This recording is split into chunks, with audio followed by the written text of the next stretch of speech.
A las 5:12 de la mañana, St. Peters, Missouri, estaba aún en completo silencio, uno de esos suburbios donde el día comienza lentamente, donde las farolas parpadean y nadie espera que se escriba la historia. Pero justo en ese momento, un aparcamiento común frente a un restaurante chino se transformó en una zona de operaciones federales. Vehículos indistintivos, hombres con chalecos protectores, coordinados, silenciosos, decididos.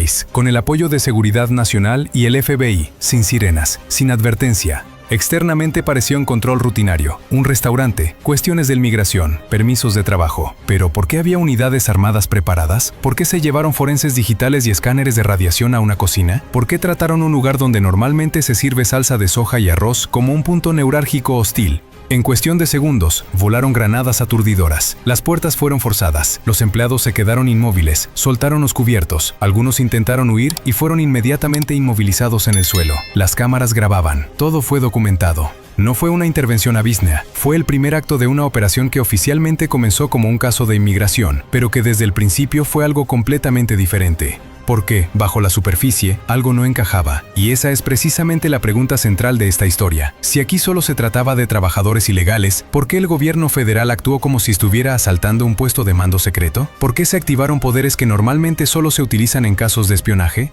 Lo que se ocultaba bajo las baldosas de este restaurante era más que contrabando. Era una pista de un sistema que movía dinero, identidades e información, invisible, preciso y profundamente arraigado en el corazón de los Estados Unidos. Pero, ¿fue esto realmente solo un hallazgo aislado? ¿O simplemente la punta de una red que se extendía mucho más allá de lo que nadie sospechaba aquella mañana? Cuando las fuerzas de intervención tuvieron el restaurante completamente bajo control, comenzó el verdadero trabajo. No les interesaba lo visible, sino lo que estaba oculto. Se revisó cada rincón, se golpeó cada pared, se siguió cada conducto. Quedó claro de inmediato que este lugar no era improvisado. Nada parecía casual. Todo parecía planeado, preparado, adaptado para algo que no debía ser encontrado. En la cocina, los agentes encontraron pesados recipientes de salsa de soja. Parecían mercancía de entrega común, como la que se encuentra en miles de restaurantes por todo el país. Pero cuando se abrió uno de los recipientes, el tono de la operación cambió bruscamente. No había líquido. En su lugar, bloques de fentanilo densamente comprimidos, cuidadosamente envueltos en papel de aluminio y sellados. Un patrón de camuflaje clásico, familiar, esperado. Pero justo aquí surgió la primera pregunta crucial. Si se trataba solo de drogas, ¿por qué se había hecho tanto esfuerzo para asegurar técnicamente este lugar? La respuesta llegó pocos minutos después. Debajo de las baldosas de la cocina, los equipos descubrieron un hueco, no provisional, no construido a toda prisa, sino precisamente elaborado y completamente revestido con una capa de metal, plomo, blindaje contra rayos X y escáneres, un detalle que destruyó de inmediato cualquier teoría simple de contrabando.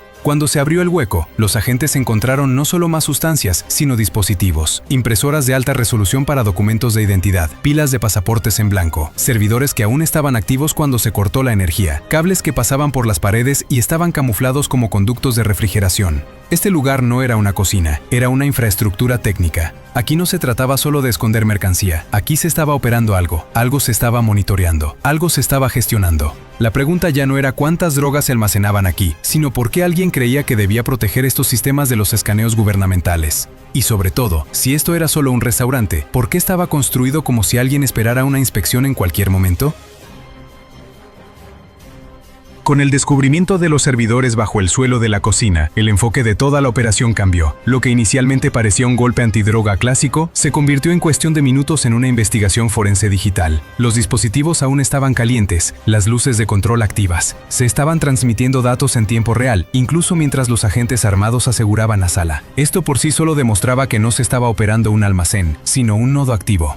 Cuando los especialistas forenses aseguraron los primeros discos duros, quedó claro a qué se enfrentaban. Varios terabytes de archivos cifrados, plantillas de visados, bases de datos biométricas, nóminas de empleados que oficialmente nunca habían existido, identidades que aparecían en sistemas, pero que no correspondían a ninguna persona real. Todo estructurado, cuidadosamente catalogado, actualizado regularmente. Pero aún más llamativos eran los datos financieros, cientos y luego miles de transferencias, cada una de ellas justo por debajo del límite legal de notificación. Siempre los mismos patrones, siempre los mismos intervalos de tiempo. Dinero que se canalizaba a través de empresas fantasma en Panamá y Taiwán antes de regresar discretamente a bancos del Medio Oeste. No era casualidad, no era un error, era un sistema conscientemente construido.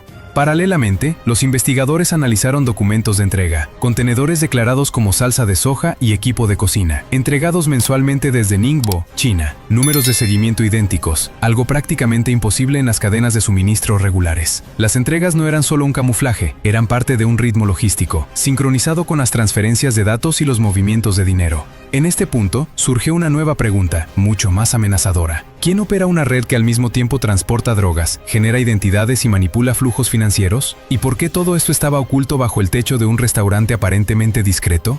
Los investigadores comprendieron entonces que ya no seguían a un cartel, estaban mirando la estructura de un sistema diseñado para permanecer invisible.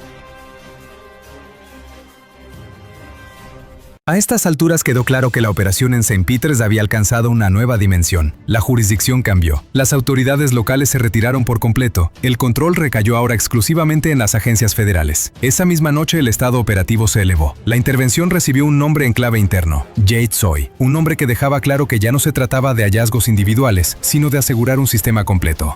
Las instrucciones eran claras, ningún apagado sin copia de datos, sin demoras, sin información externa. Los servidores incautados tenían mecanismos de autodestrucción. Si la alimentación eléctrica fallaba durante demasiado tiempo, habrían sobrescrito su contenido. Por eso, los ingenieros digitales trabajaban directamente en el lugar. Mientras equipos armados aseguraban las salas, los forenses duplicaban los datos en tiempo real. Minutos decidían si se perdían meses de trabajo de investigación.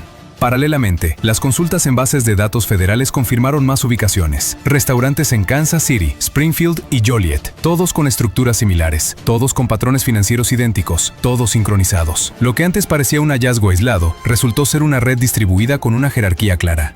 St. Peters no era un punto cualquiera, era el nodo primario. La situación se volvió especialmente delicada cuando se analizaron los metadatos de los archivos. Partes de los documentos no habían sido procesadas en los Estados Unidos. Las últimas modificaciones se rastrearon hasta Shenzhen, China. El software utilizado correspondía a protocolos de cifrado que los investigadores conocían de casos anteriores de espionaje. Con esto, la evaluación cambió definitivamente. Ya no se trataba solo de drogas, dinero o documentos falsificados. Se trataba de fuga de datos, acceso a infraestructuras estadounidenses y una estructura que combinaba elementos de la delincuencia organizada con métodos de los servicios de inteligencia estatales. La pregunta crucial ya no era cómo funcionaba esta red, sino quién la controlaba.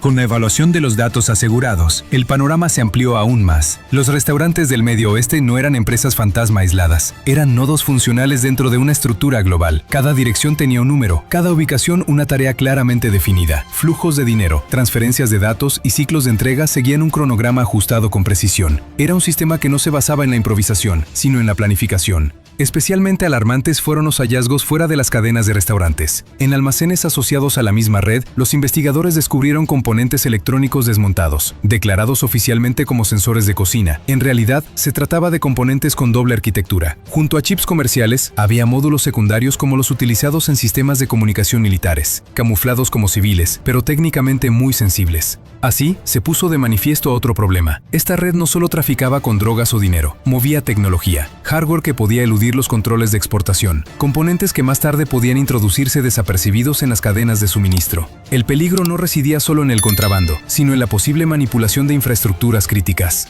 El papel de los carteles latinoamericanos se volvió ahora más claro. Actuaban como socios logísticos, transporte, almacenamiento, seguridad. Sin embargo, el control real residía en otro lugar. Las huellas de datos conducían consistentemente al este de Asia, mientras que las rutas físicas transcurrían por México y el Caribe. Un circuito cerrado que permaneció operativo incluso bajo sanciones.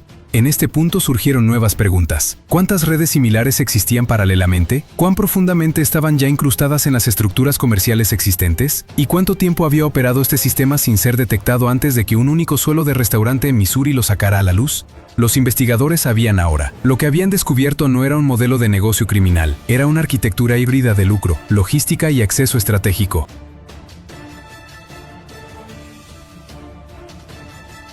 Cuando las fuerzas federales ampliaron su trabajo en los días posteriores a la intervención, el alcance de la operación se hizo finalmente visible. Se congelaron cuentas bancarias, se bloquearon activos por valor de más de $90 millones.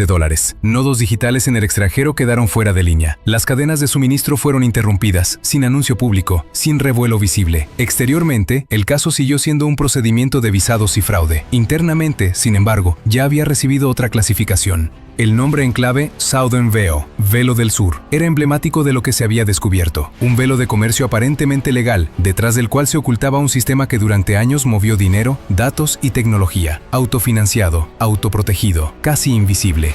Los restaurantes nunca fueron el núcleo, eran simplemente el punto de acceso. La infraestructura que subyacía se extendía mucho más allá de Missouri.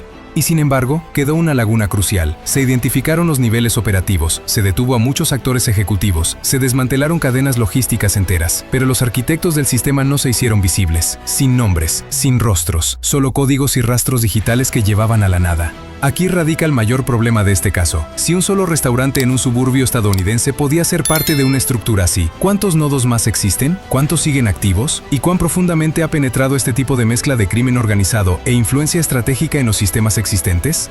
Esta historia no termina con una redada, termina con preguntas abiertas, preguntas sobre el control, la vulnerabilidad y la frontera entre la economía y el poder encubierto. Si quiere entender cómo surgen y funcionan estas redes y por qué a menudo se descubren solo cuando es casi demasiado tarde, entonces quédese con nosotros. Suscríbase al canal y siga los próximos análisis, porque esto no fue el final de una operación, fue una mirada detrás del telón.